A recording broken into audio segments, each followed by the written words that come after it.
Hello, everyone, and thank you very much for joining me. I, of course, am Rotype, and I'm back with MouseGunner for another episode of our Factorio semi-tutorial series. How are you doing, Mouse? I'm doing good. And what do we have for our lovely viewers this episode? So today we're going to do the same thing we do every night. Well, sort of, maybe. We're going to copy this and start getting more of our raw materials automated. Namely, the copper one will go here, and then if we have time this episode, I'd like to try and get it laid out for steel, which, if I remember correctly, is one of our next researches.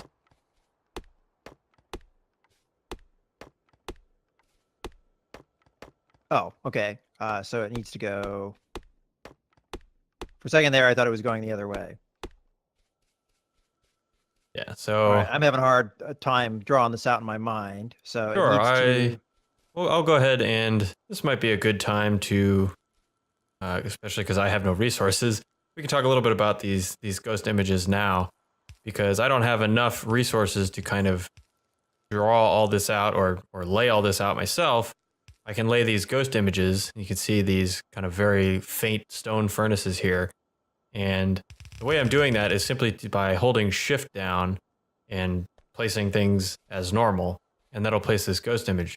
When we have robots, that is used to explain to the robots what do you want them to do, which we'll get into much more detail about robots later. In the meantime, it basically just tells Mouse what I want him to do. So I can run around and lay these ghost images down, and he can go in and fill them in. Okay, that helps definitely because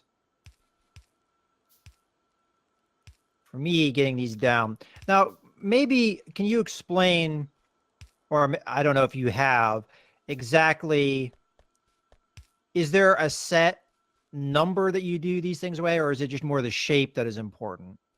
So there are a lot of different, well, maybe not a lot. There are a few different theories about this, and it kind of goes back to that ratio thing I was talking about before, where in theory, everything has some perfect ratio of efficiency.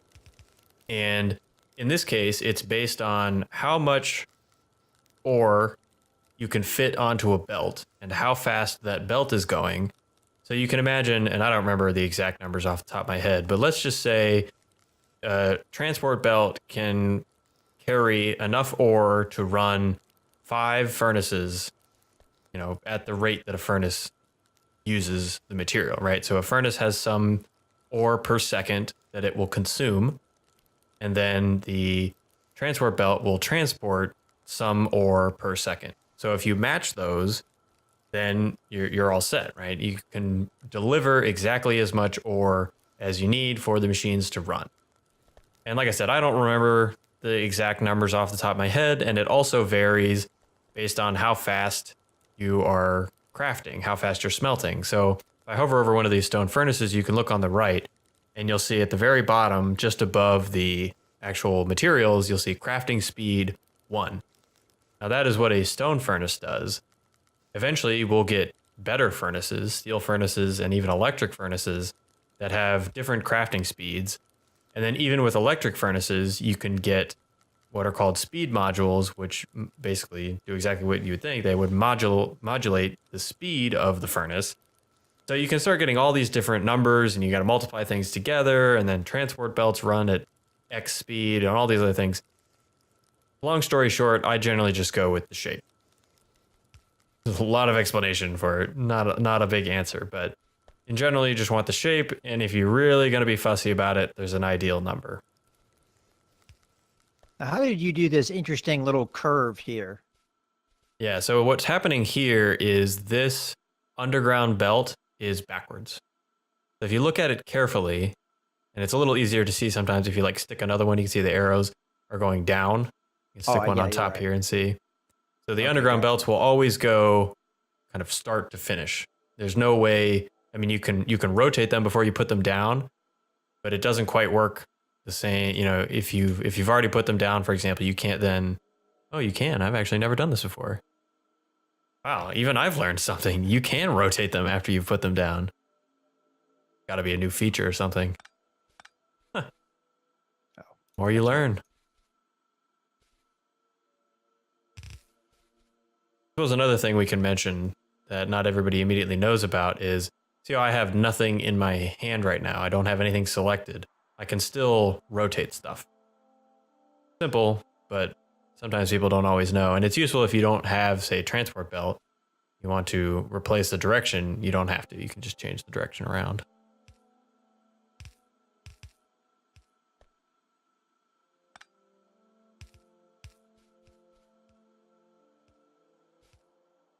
And it's time to produce more inserters.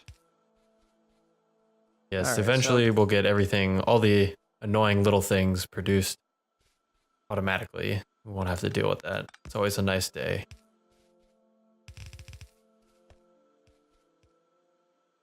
And it always does surprise me how many things you need to build things sometimes. The number of inserters you need.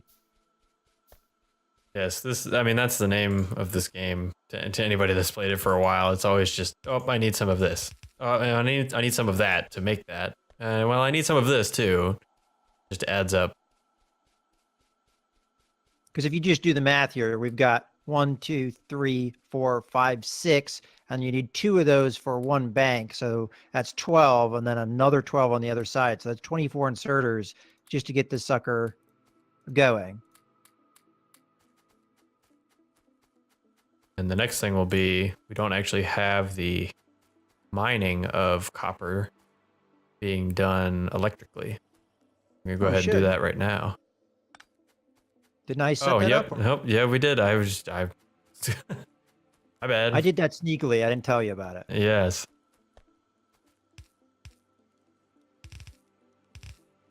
All right, now so we'll that's all hooked up. Now we just need to get the copper over here, which I think is happening over here. So eventually it will trickle down. There it goes. I was going to ride the transport belt, but it's too slow. All right.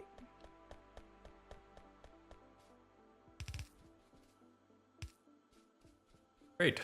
Now, take a look at the queue here. Yeah, so after automation 2, we will unlock the ability to produce steel. So I'm going to go ahead and, again, just kind of mimic this layout twice more, and that will give us some steel production. But I will go ahead and explain it once it's built. And right now I'm just taking care of the coal situation because it looks like we're a little lean in the coal here. It's not, I would say, catastrophic, but once we get the furnaces all running, it will maybe lean out a little bit more. So I'm just going to bring up the coal production a little bit. Coal can be dangerous too, because then if we do run out of coal, obviously we don't have the fuel for our power. And that's a bad place to be.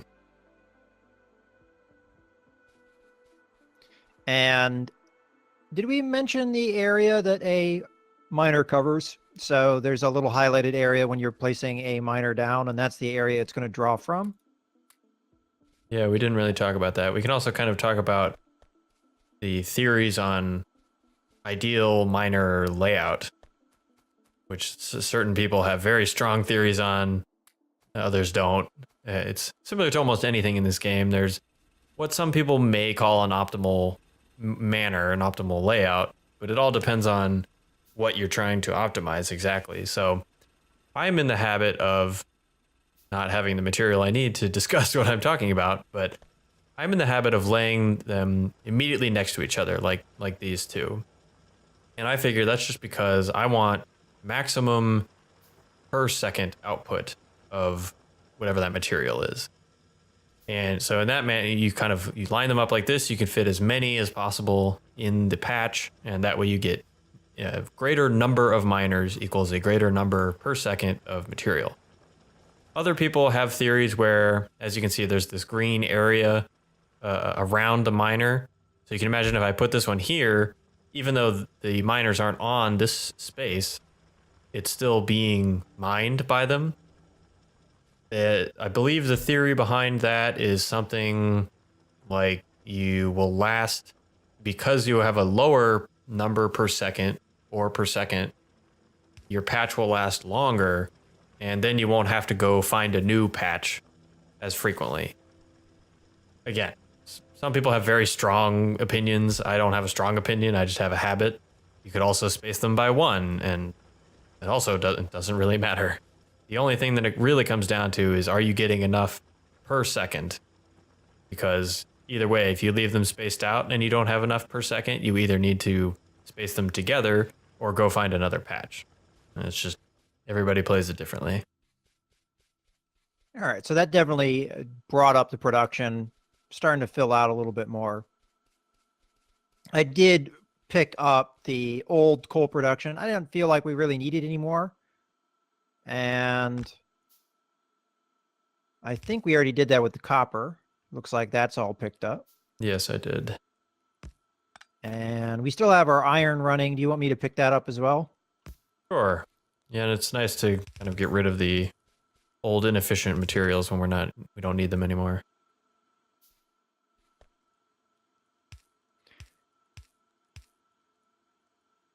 And the downside of the burner mining drills is once you get out of this early stage, there's not really a reason to keep them around. At least as far as I understand. Yes, there are, I believe the burner miners may be the only thing that is just completely useless after it gets outclassed. Maybe So- your original tool is also useless. Almost everything else in the game can either be utilized, or I sometimes burn my small electric poles as fuel because you can do that and they're otherwise useless when you get the larger electric poles. The burner miners are they're just useless. So I just built a crate and this is the junk crate. So I just put all the burner mining drills that were from our old setup, and I just slapped them in there. So it's out of my inventory and out of mind, out of sight. Oh, I can see it, but at least You it's could out of my shoot them. inventory. If you shoot them, they won't exist anymore. Oh, I won't do that yet. It's sentimental for now. All right. I do want to go up with the copper production as well, a little bit. Not as crucial as iron production, but still good to have some going. Yes, the copper production, early game, you don't need too much. And then late game, you need exorbitant amounts. Once we start building different types of electronic circuits, you can never have enough copper.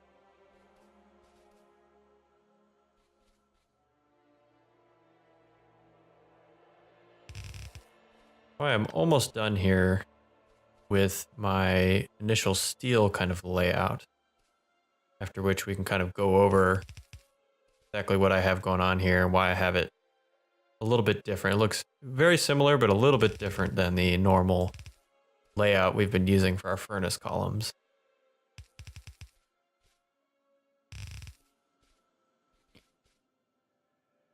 One advantage of this belt is it takes me along a little bit faster. The unfortunate side is we don't have belt going the other way, so... Well, eventually we'll get roads. We can build like concrete and stone roads. We can get express belt if you really want to go fast. We can get cars and drive them on the express belt. Ooh, looks like I'm out of stone, so let's go over there and far reach. I just had this problem in my single player game where I have this big bus laid out, and even with I have a very large monitor and I run at a pretty high resolution, I zoom all the way out and I still can't see the other side of my base to pick up whatever I'm looking for. Yeah, see, I have the habit of running for things, and that is kind of a hard habit to break yourself of. It just mentally you say to yourself, you got to go over there to get it, but with this mod, you don't, so... And you'll never be able to go back to playing vanilla because once you get used to it, you'll never want to run anywhere. You're like, gotta run to go get that? No, I don't want to do that.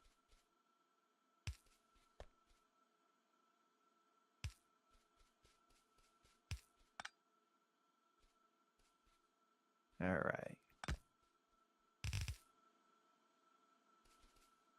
So draw me some lines here. Y'all just talk about ghost images and I haven't done it yet.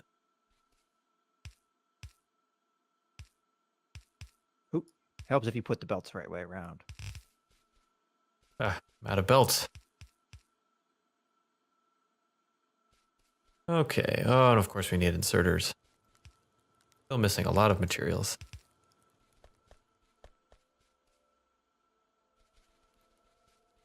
So in this case, you're taking the iron plate production eventually, and you're putting it into steel production, from what I'm gathering here. Right. So our science is moving very slowly, but eventually we will unlock the production of steel, which is basically just a refiring of iron. So I have this layout here, which looks exactly like our normal iron production over here, except this output belt is backwards. And I kind of messed up this area a little bit. Sometimes it can be a little cleaner, but it does this little jog over here to the left and then goes under and then over to the next column where you can see we're not taking anything from our raw material bus. We're just taking the iron that is output of this column and sending it right back in over here through this same kind of splitting mechanism with the coal for this column. And the reason we can do this is because there's a direct 1-to-1 ratio, at least as far as I remember. I might be wrong on that, but I believe there's a direct 1-to-1 ratio to producing the iron to producing steel. Although now that I say that out loud, somebody's probably going to comment and say that's wrong. Don't quote me on that. I think it is. Sometimes that's the problem with this game is, you know, I play for fun and I like to be pretty efficient and I try to do it right, but some people get really into the exact numbers, and as we were talking about with the miners, some people have very strong feelings about the ideal way to do this or that or the right ratios. Well, my approach on everything is, does it work? That's all I hate. That's good enough for me. But I also, efficiency, it does get you, you know, it does get you results. So there's something to be said about it. But just my brain, the way it works, I just want to get the job done. Yeah, you really run into the efficiency stuff if there are people who try to launch the rocket, the final product, I believe even like once per minute, maybe even faster than that, which, I mean, it requires a very large factory and or one that is very, very efficient. So you can actually produce all of the required items that quickly. There are also several different achievements, one of which, well, a few of which are launching the rocket within so many hours of game time. The one I know of is, I think, 8 hours, and then there's another one at 15 hours or something. The 15 we probably won't hit because we're doing this in a tutorial manner, but the 15 hours is probably not super hard to hit. But if you're trying to get 8 hours of game time to the end, you need to be pretty efficient and also just kind of know what you're up to.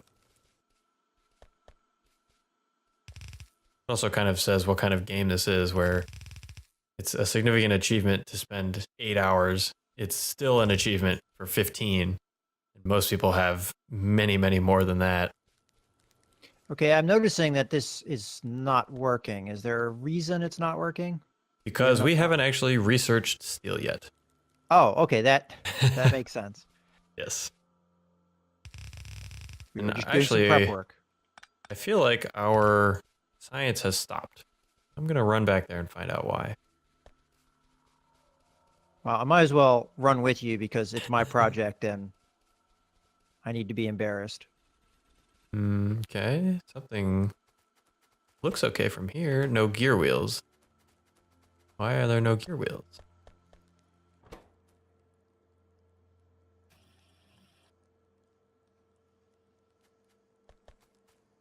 This is interesting. How do you know that there's no gear wheels? So if you open up the science factory assembling machine, you can see there are 2 copper plate and blank gear wheel. Why this is running, it looks like perhaps the splitting off of material for producing the transport belt is actually leaching material. This is another thing where if you know the ratios, you might have been able to explain this immediately, but you know, the furnace will produce X amount of plate per second.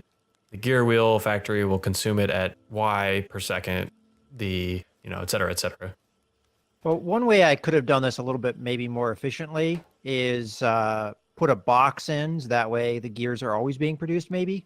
That's right. Yeah, a lot of people will end up doing things like that with buffering at various levels.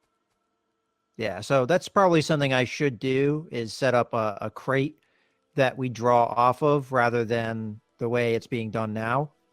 So I think that's going to be a little micro project that I work on in the next episode, as a matter of fact, because it looks like we're at a good stopping point here. So I hope you guys have enjoyed the video. This is MouseGunner and Rotype signing out.